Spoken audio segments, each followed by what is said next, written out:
Google Maps contract employees, who are required to return to their office in Washington state, have made a petition to keep working from home. Some cannot afford their commutes. The issue affects more than 200 workers who are employed by the outsourcing firm Cognizant, which mandated that they work in an office in the city of Bothell 5 days a week, starting on June 6. The workers play an essential role updating routes and destinations on Google Maps, a service used by more than 1 billion people a month. About 60% of the 200 workers signed the petition. They demanded that managers suspend the return to office timeline and first address employees' financial, health and child care concerns. Gas is around $5 per gallon currently, and many of us in the office are not able to afford to live close to the office due to our low salaries and the high cost of housing in Bothell, the Cognizant employees wrote. Full-time Google employees with office jobs have been told to come in 3 days a week. In interviews, the Cognizant employees called for the same flexibility. Starting June 6, they will no longer have access to work systems from home.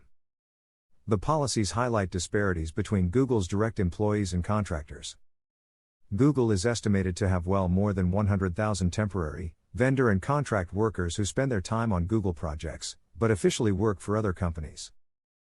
Google does not disclose the number. Cognizant said in a statement that its return to office policy depended on the kind of work employees did and the needs of its clients. The contractors in Washington said most of them made between $16 and $28 an hour, far less than typical full-time Google employees. Cognizant managers denied their requests for gas cards or other financial offsets. They said they hadn't been offered Google's private bus services to ease their commutes. Tyler Brown, a Maps operator who was hired during the pandemic, estimated that he would have to spend $280 of his $1,000 biweekly pay on gas to drive his 2006 Toyota Sienna to the office, 73 miles away from his home. "I'm getting paid $19 an hour," Mr. Brown said. "It doesn't make sense for me to continue to do the job."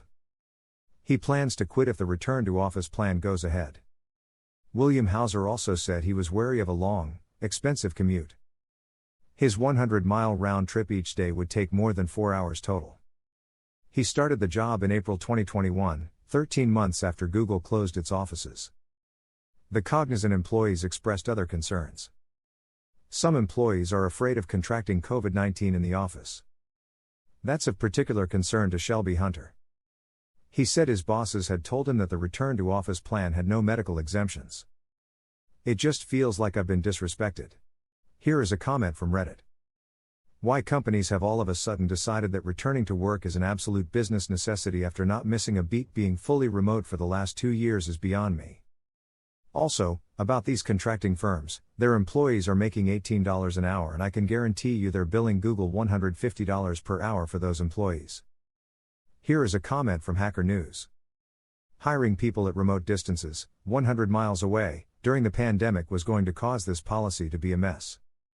I don't doubt that contractors have a hard time living close enough to a place whose prices are set by full-time tech workers.